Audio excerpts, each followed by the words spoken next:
अच्छा, और ये नहीं कि हर धर्म में सुधार नहीं होना चाहिए, उद्धार होना चाहिए। मैं आपके साथ सहमत हूं, हिंदू धर्म में भी सुधार लाना चाहिए, लाना चाहिए ना, हिंदू धर्म भी सुधार लाना चाहिए। हम हिंदू हैं, हम लगातार अपने समाज में परिवर्तन की बात करते हैं, हमने लगातार अपनी समाज की बुराइयों के विरुद्ध संघर्ष किया है। समझ लीजिए कि मेरे पास कुछ संपत्ति है, मेरी प्रॉपर्टी है, मैं हिंदू हूं या मुसलमान हूं या ईसाई हूं या सिख हूं, मैं उसको चैरिटी में देना चाहता हूं, तो कौन उसको रोक सकता है? कोई नहीं रोक सकता। और इतिहास में जो ये बात आपके सामने रखना चाहता हूं कि there was a right of non Muslims also to make a waqf, और 1954 में और 1995 में जो प्रावधान लाया गया उसमें यह लिखा गया कि केवल मुसलमानों को वक्फ बना सकते हैं, कोई और नहीं बना सकता, प्रॉपर्टी नहीं दे सकता। और 2013 में जो संशोधन लाया गया, ये जो रोक थी वह खत्म हो गई। अब ये जो 2024 का अभी कानून बना है, उसमें वापस ये कहा गया कि केवल मुसलमान ही वक्फ दे सकते हैं। वो तो अलग बात है, मैं केवल छोटी सी बात रखना चाहता हूं। मैं as far as the 17th century, and I'll give you a judgment of the Madras High Court, which observed that it is common for the Hindu zamindars to have Muslims in their territories to make Muslim endowments. Similarly, in Arur Singh versus Badr Deen, Lahore High Court upheld the right of a Hindu to make waqf of his property for a Muslim graveyard. After independence, Nagpur High Court upheld the right of a non-Muslim to create waqf. और हमारे प्रधानमंत्री जी, इनकी मैं बड़ी इज्जत करता हूं, हमेशा कहते हैं वन नेशन वन लॉ। तो अगर वन नेशन वन लॉ होना है तो बताइए भाई साहब कि ये केवल कहना कि मुसलमान ही वक्फ दे सकते हैं, ये किस किस्म का लॉ है? ये किस किस्म का लॉ है?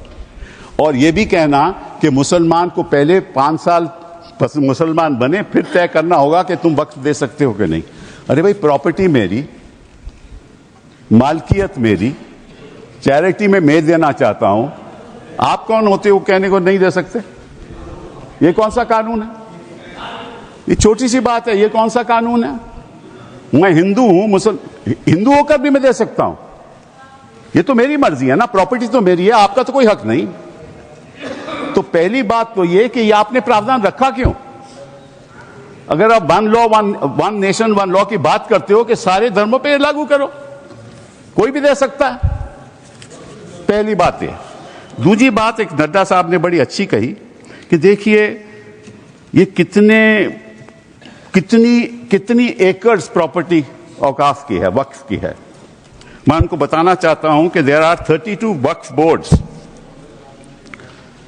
इन this country in different states merely supervise administration of waqf properties in their respective states. But, please note kar lijiye Nada ji, total area of Hindu religious institutions in Tamil Nadu, Andhra Pradesh and Telangana respectively is 4,47,000 in Tamil Nadu, 4,65,000 in Andhra, 87,000 in Telangana, 723 acres with Tirumala Tirupati Devasthanam, and thus it comes to 10 lakh acres only in 4 states. And आप कहते हैं कि देखिए औकाफ में 8 लाख एकड़ है। अरे भैया, आपके हिंदू टेम्पल्स में भी इतनी संपत्ति है, वहां आप क्या कर रहे हो?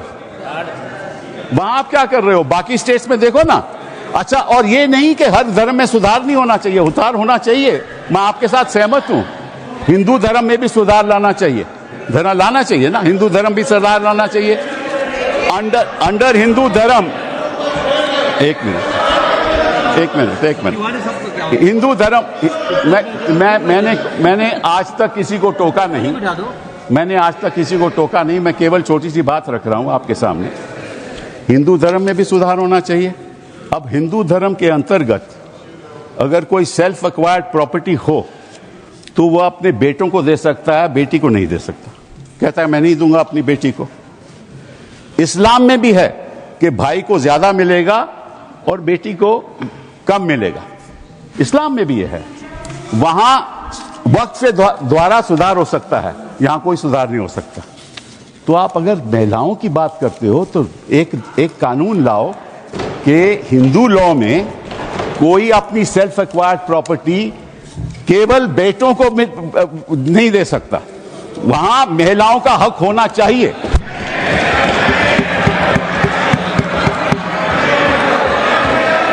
और आप हमें ये आश्वासन दो,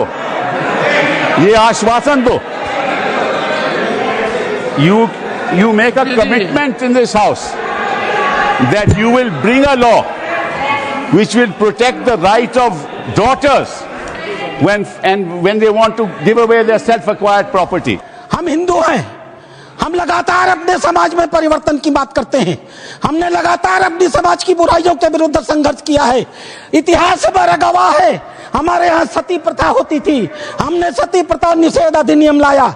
हमारे यहाँ बाल विवाह होता था, हमने बाल विवाह निषेध अधिनियम लाए।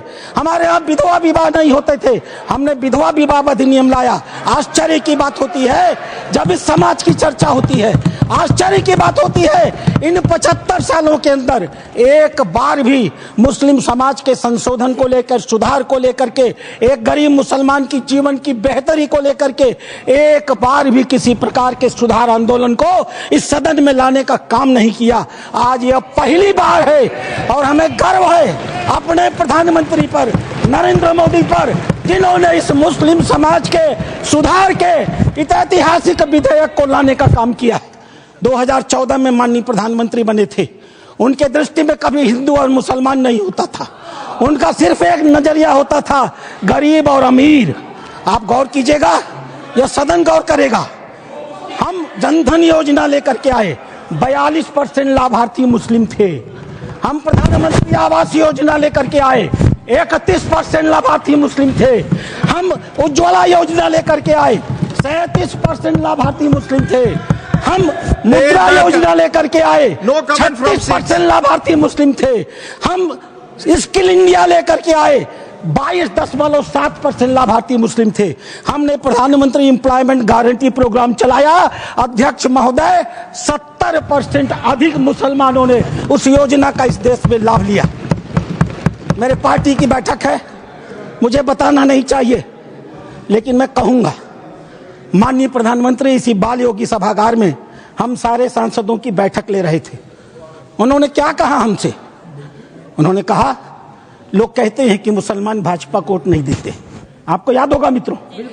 उन्होंने कहा नहीं, ये गलत है, देते हैं। और अगर मान लिया जाए कि नहीं देते हैं तो इसका मतलब क्या है? क्या वो देश के नागरिक नहीं है? क्या उनके काम नहीं होने चाहिए? क्या उनका विकास का काम नहीं होना चाहिए? हम सारे सांसदों को उन्होंने मीटिंग में कहा, अपने काम को करते समय कभी हिंदू और मुसलमान न करना, विकास की धारा सारे समाज पर समान रूप से पहुंचाने की बात कही। उन्होंने दूसरी बात कही, मैं पूरे देश को 2047 में विकसित भारत का सपना दिखाता हूं। क्या 20% मुसलमान अगर देश का पिछड़ा रह जाएगा तो क्या भारत का विकास का सपना पूरा होगा? नहीं। हमें भारत के विकास का मतलब है 20% मुसलमान के विकास की भी योजना बनानी है। यह कल्पना माननीय प्रधानमंत्री ले सकते हैं। आजादी के 75 सालों के अंदर इस कल्पना को लेकर इस देश में कोई नहीं आया था। और तीसरी बात उन्होंने कही, सरकार के, और सबसे महत्वपूर्ण बात है, सरकार के स्तर पर सरकार जो कुछ भी कर सकती है मुसलमानों के जीवन की बेहतरी के लिए हम करने का प्रयास करेंगे। लेकिन मुस्लिम सामाजिक संस्थाओं की भी रोल होनी चाहिए। ये मुस्लिम पर्सनल लॉ बोर्ड की भी भूमिका होनी चाहिए। यह जमायत उलेमा की भी भूमिका होनी चाहिए। यह वक्फ कमेटियों की संपत्तियां जो पड़ी हुई हैं उनकी भी मुसलमानों की जिंदगी को बेहतर करने में भूमिका होनी चाहिए। यह बात आज की नहीं थी, ये लोकसभा चुनाव के 6 महीने पहले की बात है अध्यक्ष महोदय।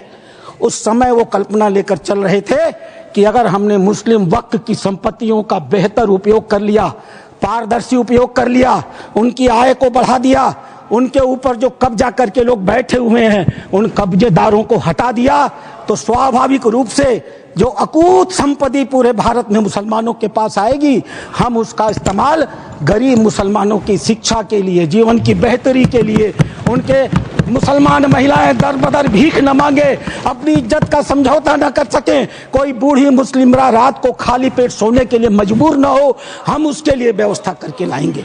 और वस्तुतः अध्यक्ष महोदय, वक्फ अधिनियम की जो ही माननीय गृह मंत्री ने घोषणा किया, पूरे देश में तूफान आ गया। आश्चर्य होता है, वक्फ की घोषणा भी नहीं हुई, कानून सामने भी नहीं आए, विरोध शुरू हो गया।